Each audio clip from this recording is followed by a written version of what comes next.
Let's move on our next speaker, Jennifer Larson. Larson Jennifer.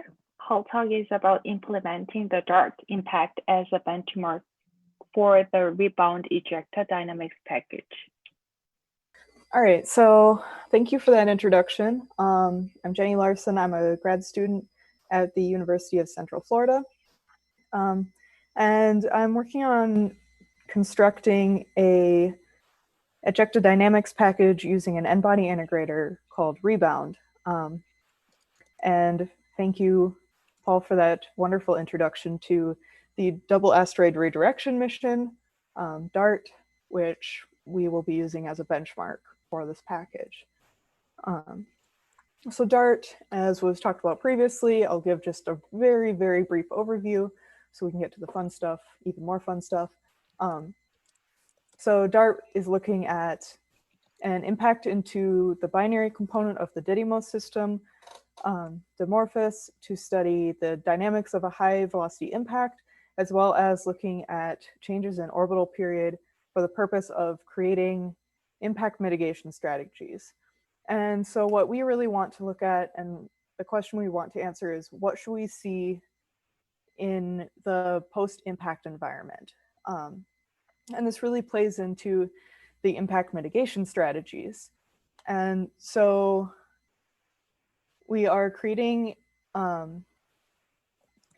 this Rebound Ejecta Dynamics package, which we call RED.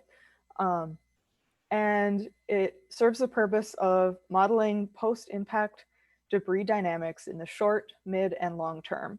And we chose Rebound because it allows us to calculate and create a large library of possible DART solutions in a lot less time than other n-body integrators such as Peekity-Grav. I know there have been some other preliminary studies done with Peekity-Grav as an n-body integrator. And we found that Rebound actually does, since it does have the Python component, it's easier to kind of carry over from one platform to another. And it definitely has been shown to require less computational time than some of these others. And so we are trying to build this package with 5 different effects right now.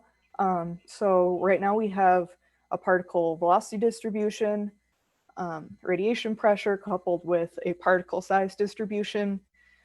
We can construct an ellipsoidal target body, which I'll go into how we do that. And we have a rotating target body, and also the option for adding binary components, which of course will come in handy during the DART modeling. So for benchmarking, we really focused on testing each of the effects that we created individually. And this serves the purpose of not necessarily recreating an exact impact specifically, but more just to see if we can create an effect that works on its own. And so here we start with like the basic case of no additional effects. And as you can see from these videos, on the left we have the XY projection, on the right is the XZ projection. So on the left is looking straight down from above, and the right is looking like at it from the side. And so in all these simulations, we have about 10,000 particles, and we are focusing on an impact that occurs roughly on the equator of a spherical body that is supposedly roughly dimorphous size. That will change in the ellipsoid case, where of course we switch from a spherical body to an ellipsoid, but I'll get into that. So we can see kind of like a cone shape where there are particles closer towards the center of this cone that have a higher velocity that will then kind of loop up and around and cover the body. So when we look at the radiation pressure coupled with the particle size distribution, here in terms of the visuals, I want to note that the X denotes the initial location of the particles, And the arrow that you see that's labeled sun is actually pointing away from the sun. And so that's the direction of the radiation pressure acceleration. And so we can see that there is an effect. It's most notable in the XY projection. There is, the particles are pushed more off to the side and kind of align themselves with this acceleration. And you don't see it as much in more of the shadowed regions where the particles are behind the body. So here we have the ellipsoidal body case. And in this case, we aren't using a spherical body. We are just using a body where the smallest axis is 75 meters, which we're assuming to be roughly the radius in the spherical case. And so then the other axes are going to be longer. And so along this like longer lobe, the A semi-major axis, there is going to be a stronger gravitational effect. And so a lot of the particles, especially if you look up in this little upper corner, normally the particles would be kind of following off more up into the upper left corner, but they kind of try and drift back down to land closer to this X where the initial impact event, in quotes, occurred. All right. And that figure does not want to show at all. Awesome. Okay, so we have here the 2 minutes. target body, thanks. The target body rotation that we're looking at. It's most obvious in like the 12-hour case, since the 6-hour case apparently does not want to load today. So here we have a spherical body, and we can see the particles coming off the surface and rotating around, and the red is where it lands. And so they kind of just like sweep around the body.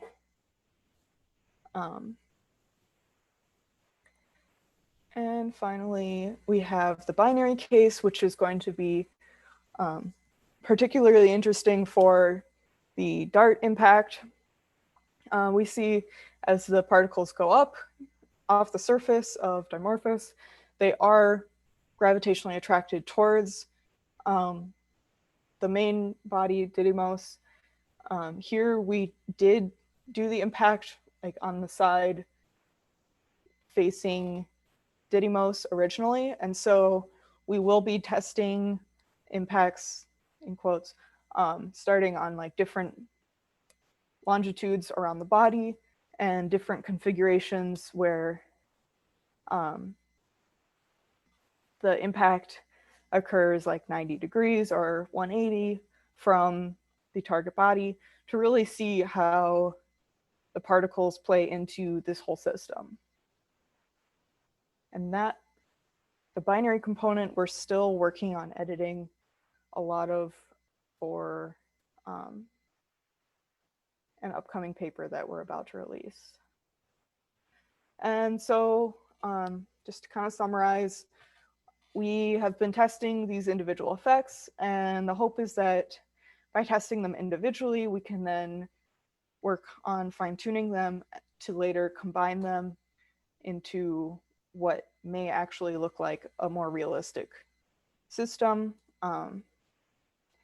And then we can apply this to create approximately 200 simulations for the dart impact. And this would have various combinations of effects and varying initial conditions.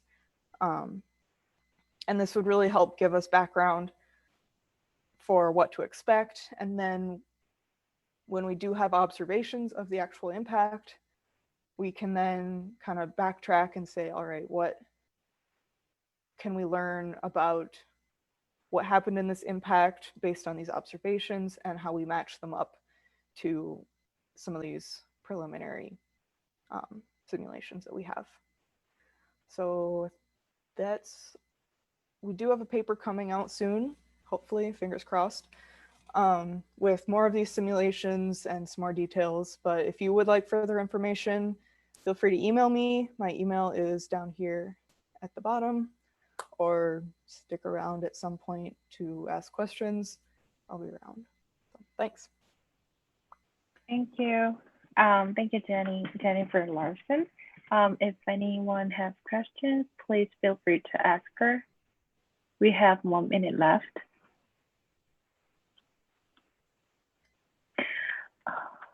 I have a quick question to you. It's a quite straightforward question, but how efficient benchmark, this benchmark RED compared to the other in-body code?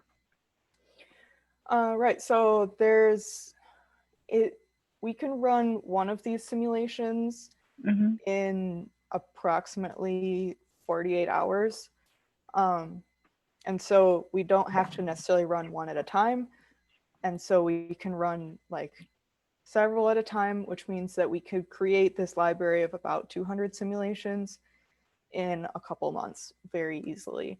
And a lot of other Embody integrators tend to take longer and take sometimes up to a week to run a simulation, especially when it comes to irregularly shaped bodies, where we use an ellipsoidal gravitational calculation rather than building an irregularly shaped body out of individual particles. That really slows down the computational time because it has to kind of count for those interactions. That makes sense. Okay, thank you.